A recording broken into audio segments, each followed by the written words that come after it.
Mwanzo sura 22. Tuangalie kwa nini watu hawabarikiwi. Unaweza kukaa tu, maana sijui kama utaweza kusoma umesimama mpaka nitakapomaliza. Bwana asifiwe. Amina. Kwa nini watu hawabarikiwi? Mwanzo sura ya 22 kuanzia mstari, tukisoma kuanzia mstari wa kwanza, tunaona Ibrahimu anajaribiwa na Mungu. Ibrahimu anajaribiwa na Mungu, halafu anamwambia, naomba umtoe mwanao, tena mwanao wa pekee. Kabla tujaenda huko, hivi tunaomba tujiulize, je, Ibrahimu alikuwa amekosa nini? Kwa nini Mungu alimpangia Ibrahimu atoe mtoto wake, baada ya kumwambia atoe ng'ombe, baada ya kumwambia atoe kondoo? Maana kama ni watu matajiri, Ibrahimu alikuwa tajiri. Bwana asifiwe. Ibrahimu alikuwa tajiri. Hapa kuna watu mupo hata kuku hamuna, si sawa? Sawa. Lakini Ibrahimu alikuwa tajiri, alikuwa na ng'ombe, alikuwa na kondoo, alikuwa na sijui na vitu gani, alikuwa na mapunda. Lakini kwa nini Mungu hakutaka na vitu hivyo, akataka mtoto? Bwana asifiwe. Amina. Mungu anataka umtumikie anavyotaka, sio unavyotaka. Majibu yanakuja, Mungu anataka umtumikie anavyotaka, sio unavyotaka wewe. Na kwa nini watu hatubarikiwi? Hatubarikiwi kwa sababu hatufuati maelekezo. Soma msomaji wangu Mwanzo 22 mstari wa 15. Kabla ya mstari wa 15, yes, mstari wa 15. Ukisoma mstari wa kuanzia wa kwanza mpaka 14 unapata hizo habari. Lakini hebu nisomee mstari wa 15. Yes. Malaika wa Bwana akamwita Ibrahimu mara ya pili kutoka mbinguni. Malaika wa Bwana akamwita Ibrahimu mara ya pili kutoka wapi? Akasemaje mtumishi wa Daudi? Akasema, nimeapa kwa nafsi yangu, asema Bwana, kwa kuwa umetenda neno hili, wala hukunizuilia mwanao. Bwana asifiwe. Bwana asifiwe. Amen. Sikiliza, haubarikiwi kwa sababu wewe hautii maelekezo. Ibrahimu, sikiliza maneno yanavyokuja. Malaika anamuita Ibrahimu mara ya pili, anamwambia, nimeapa kwa nafsi yangu, ndarahiye dachijoshi. Bwana asifiwe. Nimeapa.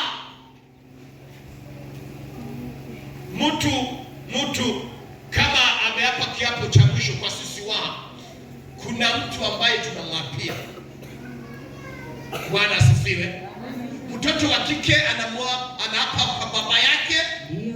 Mtoto wa kiume anaapa kwa baba yake na mwipwa wa kike. Ukiona mwanaume wa kiha akakwambia, jamani, mabajende, ukisha sikia amesema hivi, amefika mwisho. Kwa hiyo mawili, kitakachofuata anaweza kukuzabua ama mnaweza kufikisha nambari kiapo. Mungu anaapa kwa Ibrahimu.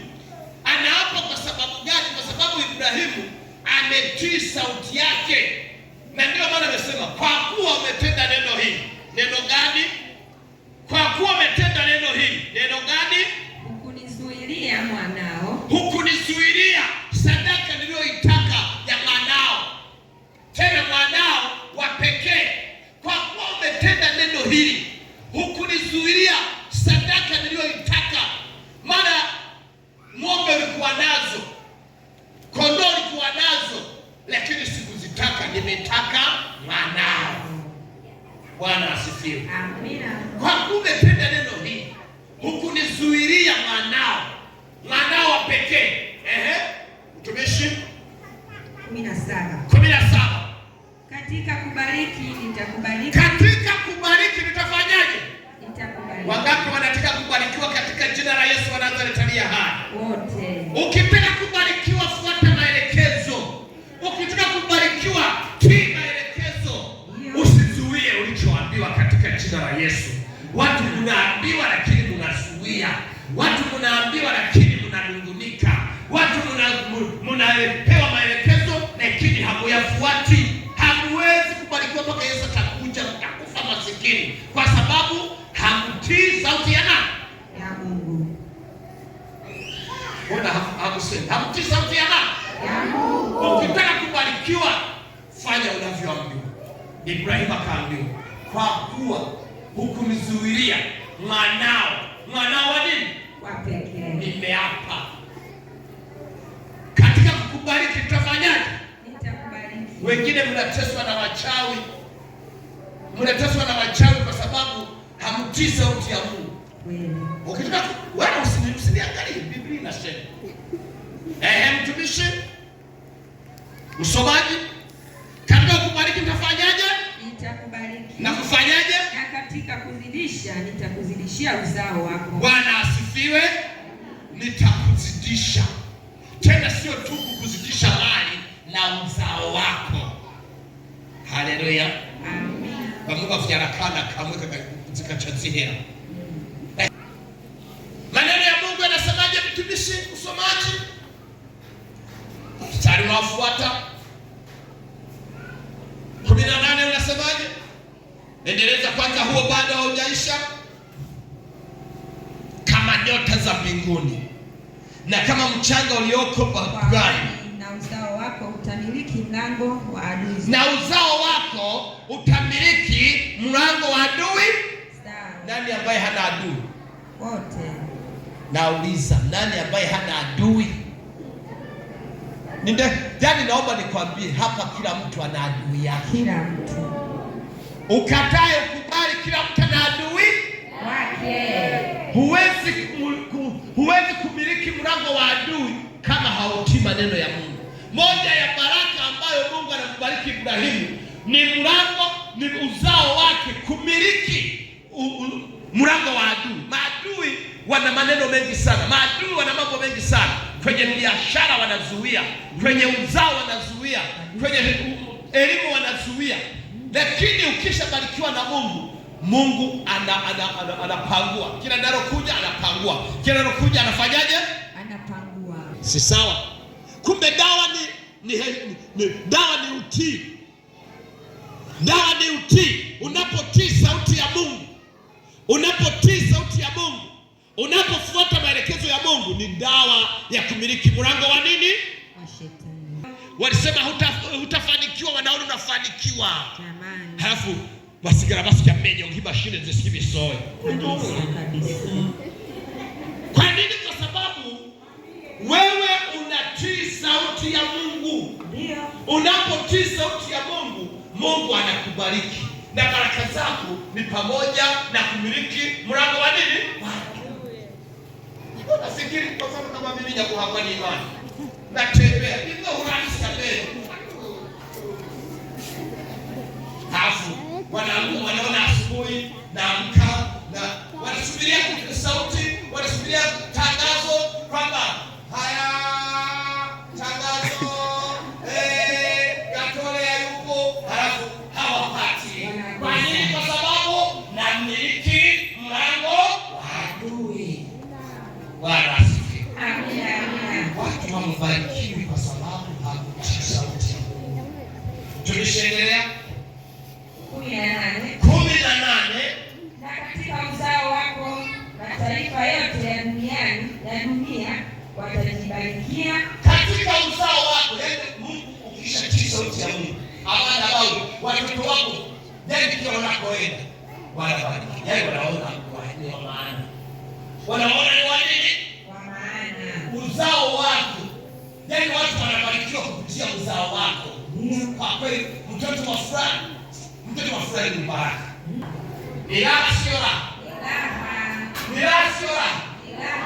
Ukienda ofisi fulani utakutana na mtoto fulani atakusaidia. yaani watu wanabarikiwa, yaani mataifa wanabarikiwa kupitia uzao wako. Hiyo ni moja ya baraka ya kutii. Sasa watu hawawezi kubarikiwa kisha kuwa mchoyo, ukishazuia watu wanazuia, watu wanakana manunguniko hata kwa vitu ambavyo hawakutoa. Wapo hawa katika Injili ya Mathayo ya Marko Mtakatifu sura ya 14, tuangalie kwa nini watu wananungunikia hata vitu visivyo vya kwao. Ni kwa nini? Kwa sababu ya mioyo yao kuwa migumu. Kazi ni kunungunika. Marko sura ya 14 na mstari ule wa kwanza mpaka wa 9. Somaji. Baada ya siku mbili ilikuwa sikukuu ya Pasaka. Na leo baada ya siku 7 itakuwa sikukuu ya nini? Ya Pasaka. Haleluya. Jumapili Pasaka. Na mikate isiyochachwa. Wakuu wa makuhani na waandishi watatafuta njia ya kumkamata kwa hila na kumuua. Haya, soma mstari wa 3.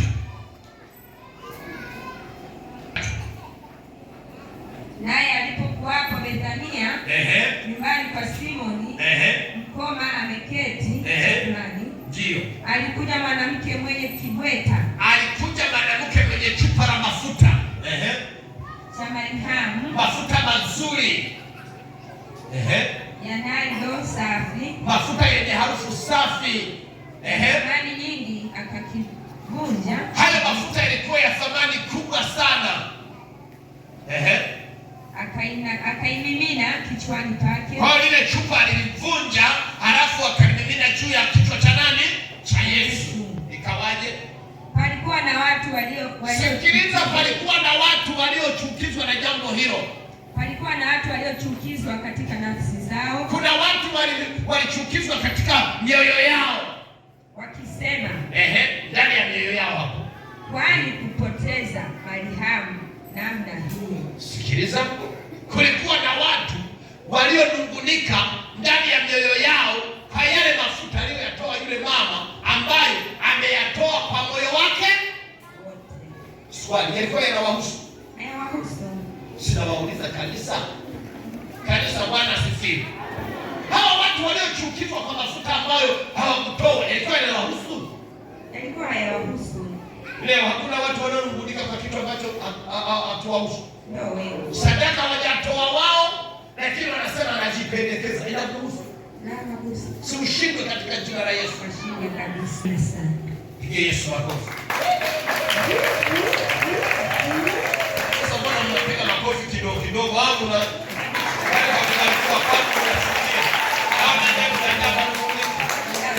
Bwana asifiwe. Amina. Nyewe mnaanza kuingia manunguniko kama hawa baada ya kupokea mimi. Sisi tutabarikiwa. Sasa haleluya.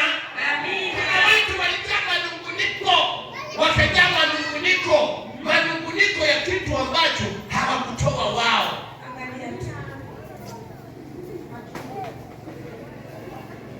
Siku ile tulipoita wageni rasmi, unaona Mungu alitupa vijana. Kuna watu walinungunika kwa ajili ya wale vijana. Sasa Mungu yeye anazitoa wapi? Sasa unamjulia na kutoa. Angalia tu. Kama wewe vimekushinda, si unyamaze. Acha. Watu hawabariki. Yaani wewe unanungunika hata kitu kisicho cha kwako. Huyu ametoa mafuta yake. Anajua gharama ya Yesu kumfia msalabani. Wewe kama huvijui, kimya katika jina la Yesu. Jina la Bwana litukuzwe sana. Amina. Ndio maana watu wa Bukoba hamwezi kufika mkabarikiwa, bana wengi mmejaa manunguniko, hamtii sauti ya Mungu. Watoto wenu hawezi kubarikiwa, hamtii sauti ya Mungu. Maadui hamwezi kuwakomesha, watazidi kuwakomesha kwa sababu hamtii sauti ya Mungu.